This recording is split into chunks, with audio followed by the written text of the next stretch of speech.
হইতে মন চায়। আমি কই দাদা কয় যে তোমার দাদি যে আমার সাথে খ্যাট খ্যাট করে, তুমি যে কয়ে গেলা সেও জান্নাতে থাকবে, তো জান্নাতে খ্যাট খ্যাট করলে তো আমি শান্তি কোনো জায়গা পাইলাম না। আমি কইলাম দাদা তুমি চিন্তা করো না, আল্লাহ তোমার ওই বউডার আদর্শতে কত সুন্দর করবে কল্পনাই করতে পারবা না। একবার তাকাইছো তো আর সিহারা 40 বছরে ঘুরাবা না। কইতে দেরি চাচা, হাসতে দেরি নাই। সুবহানাল্লাহ। আমি কই চাচা এই যে আমার সামনে যে হাসিটা দেছো, তুমি যদি তোমার বউরে নিয়ে এরকম ঘরের মধ্যে খাওয়ার হাসো, আমার আল্লাহ ওই আসমানে বৈশা ফেরেশতাদের সামনে তোমাদের নাম নেয় আর হাসে। আরো জোরে কয় না? এত মজার ওয়াজ দিলাম তাও জোরে কয় না সুবহানাল্লাহ। মা বোনেরা তোমাদেরকে একটা তাবিজ দিয়ে যাই, অনেকগুলো তাবিজ আছে কিন্তু সবকিছু বলতে পারবো না। একটা তাবিজ শুনো রে মা, স্বামী যদি তোমার কথা না শুনে আজকে থেকে তোমার বইলা যায় লম্বা একটা বালিশ বানাইবা, স্বামীরে নিজের একই বালিশে শোয়াইবা, তবে শোয়ানোর আগে তোমার চুলটা লম্বা করে দিবা যেন স্বামীর মাথাটা তোমার চুলের উপর পড়ে। সুবহানাল্লাহ কোন। যদি কোনো মা এ আমল করতে পারে গো, কোনদিন ওই স্বামী ওই মহিলা ছাড়া দ্বিতীয় মহিলার দিকে তাকাবে। আরো জোরে কর। আমাকে জ্ঞানজাম শুরু হইলে তো প্রথম বিসমিল্লাহ করে লাঠি একটা নিয়ে কষার মতো পিঠে। কথা বলবে কিনা? কোরআনে এটা সমাধান আছে, আমি ওই বিষয়ে আলোচনা করতেছি না। সমাধান আছে যে এরকম মারা যাবে না। আপনি চিন্তা করেন যাকে নিয়ে ঘুমান তাকে মারেন কিভাবে? কথা বলেন ঠিক কিনা? তা যে ইহুদি চিন্তা করলো আমার বউ এত জ্বালায়, আজকে মোহাম্মদের একটু দেখে আসি তো মোহাম্মদের কোনো ভুল টুল আছে নাই। তো নবীর দরবারে গিয়ে দেখে যে একজন সাহাবীর বউ এরকম জ্বালায়। তো নবী বললেন তোমার এত টেনশন কেন, যাও তোমার স্ত্রীকে নিয়ে একই প্লেটে ভাত খাও, এই জ্ঞানজাম থাকবে না। সুবহানাল্লাহ পড়েন। ইহুদি নবীর ভুল ধরতে গিয়ে কয় আমার বউ এত খ্যাটখ্যাট করে, আজকে আর মোহাম্মদের ভুল টুল ধরার দরকার নাই, আমার যে ভুলটা আছে আজকে সেটা যে শুধরাই। যাইয়ে দেখে স্ত্রী 2 প্লেটে সুন্দর করে দুপুরের খাবার পরিবেশন করছে, স্বামীর খাবারটা এক পাশে, স্ত্রীর খাবারটা আরেক পাশে। এমন সময় স্বামী বিসমিল্লাহ কইয়া স্ত্রী কইছে খাবার খাও, কয় তোমার প্লেট কোনটা, কয় এটা, কয় তা হাত দাও। তা স্ত্রী যখন হাত দিছে স্বামী ওই প্লেটে হাত দিছে। সুবহানাল্লাহ কন্যা। ধুমসে খাওয়া শুরু করছে। স্ত্রী তো বড় বড় চোখ করে তাকাই রয়েছে। ও আল্লাহ, যে কয় একই গ্লাসে খাওয়া যাবে না, একই প্লেটে খাওয়া যাবে না, আজকে সে একই গ্লাসে পেটে খাচ্ছে, ব্যাপারটা কি? বড় বড় করে চোখ করে তাকায়। স্ত্রীও স্বামীর দিকে তাকায়, স্বামীও স্ত্রীর দিকে তাকায়। সুবহানাল্লাহ কয় না? আর যখন একজন আরেকজনের দিকে তাকায় তো অটোমেটিক কি বাড়ে? আরে কথা কয় না, আরে জোরে কয় না। ওই যুবক একটার লোকে প্রেম করে খালি ফুসফুস করে তাকায়, কি তাকাসকে কয় দেখতে ভালো লাগে। কথা বলে ঠিক কিনা?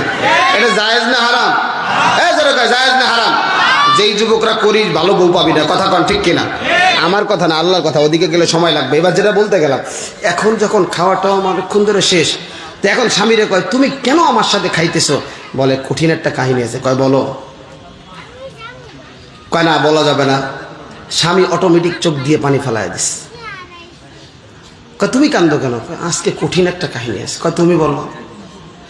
প্রাণের স্ত্রী বলে না স্বামী বলা যাবে না। স্বামীও বলে প্রাণের স্ত্রী আজকের কাহিনী বলা যাবে না।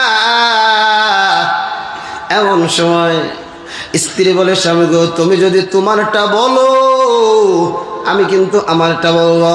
এমন সময় স্বামী বলে প্রাণের স্ত্রী রে, মোহাম্মদের ভুল ধরতে গিয়েছিলাম, তার এক সাহাবীকে এই আমল দিছি, আমি আজকে দেখি আমার পরিবারে এই আমলটা যদি চালাই তাহলে তোর ব্যবহার ভালো হয় কিনা।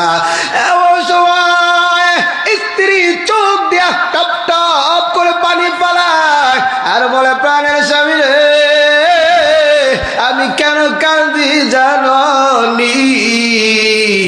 ওই যে তোমার যে ভাতের প্লেটা, তোমার জ্বালা যন্ত্রণা আর সহ্য হয় না, এই জন্য আজকে আমি বিষ মিশায়া দিছি।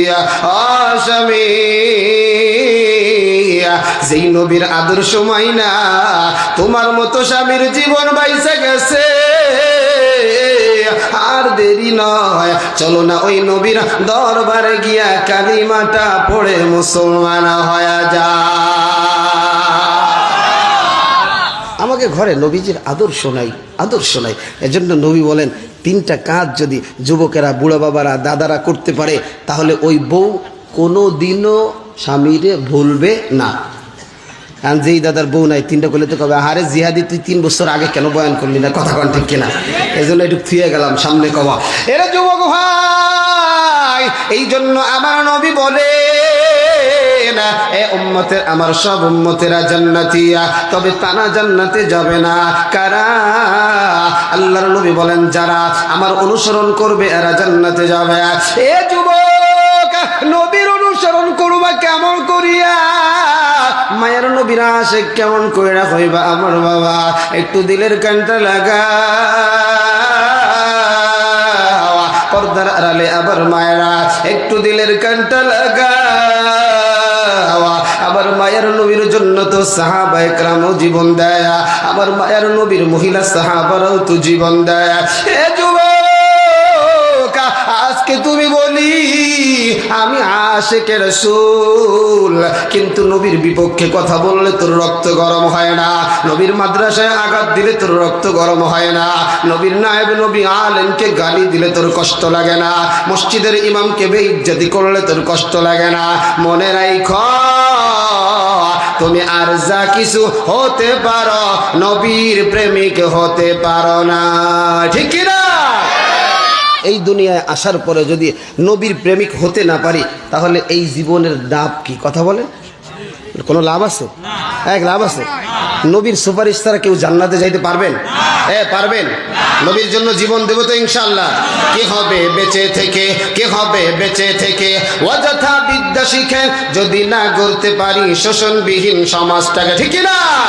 কি হবে ছাত্র সেজে চুমু খেয়ে ছনদ খানা, যদি হয় বিদ্যালয়টা পতিতাদের আড্ডাখানা? এর চেয়ে মরাই ভালো, দেশ ছেড়ে যাওয়াই ভালো। কি হবে ধোঁকা দিয়ে বিবেকটাকে? কি হবে বেঁচে থেকে? কি হবে বেঁচে থেকে? কি হবে বেঁচে থেকে? কি হবে শেষ নবীজির উম্মত বলে দাবি করে যদি ওই নবীর জিয়ার কাদিয়ানীরা দখল করে, ঠিক না? মুসলমান কাদিয়ানীদেরকে অমুসলিম ঘোষণার জন্য যদি ওলামায়ে কেরাম আমাকে আপনাকে আহ্বান করে, পীর সাহেব চরমুনাই যদি শাপলা চত্বরে আহ্বান করে, এই শরীরে এক বিন্দু রক্ত থাকতে কাদিয়ানীদেরকে অমুসলিম ঘোষণার দাবিতে যদি প্রয়োজন হয় বাস বন্ধ হয়ে যায়, যানবাহন বন্ধ হয়ে যায়, পায়ে হেঁটে হেঁটে ইমানি আন্দোলনে কারা কারা শরীক হওয়া দেখতে চাই?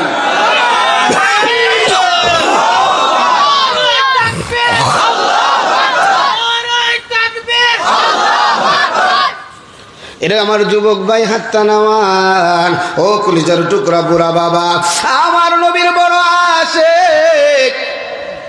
সবচাইতে যারা আমার নবীরে বেশি ভালোবেসেছেন তারা হলো সাহাবায়ে কেরাম। ওরে যুবক, আজকে তুমি সাহাবায়ে কেরামের কবর কলম ধরো, তোমার কি একটু গায়ের লোমগুলো কাঁপে না? আমার নবীর সাহাবীরা এক একজন কি পরিমাণ দামি, আবার মায়ের নবীরে কি পরিমাণ ভালোবাসতে না। আমি আপনিও নবীরে ভালোবাসি। একটা দৃষ্টান্ত একটু দিলের কানটা লাগায় শোনা। এরা যুবক, প্রথম যুদ্ধ হয় বদরের, দ্বিতীয় যুদ্ধ হয় উহুদের। উহুদের যুদ্ধে সাহাবায়ে কেরাম প্রস্তুত যুদ্ধ করার জন্য। আমার নবী আল্লাহর কাছে দোয়া করে বলে, আল্লাহ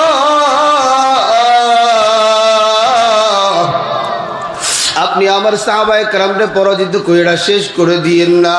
ও আল্লাহ, আমার সাহাবাদেরকে আপনি বিজয় দান করেন। ওই উহুদের ময়দানে একটা জায়গায় একটা গিরিপথ ছিল।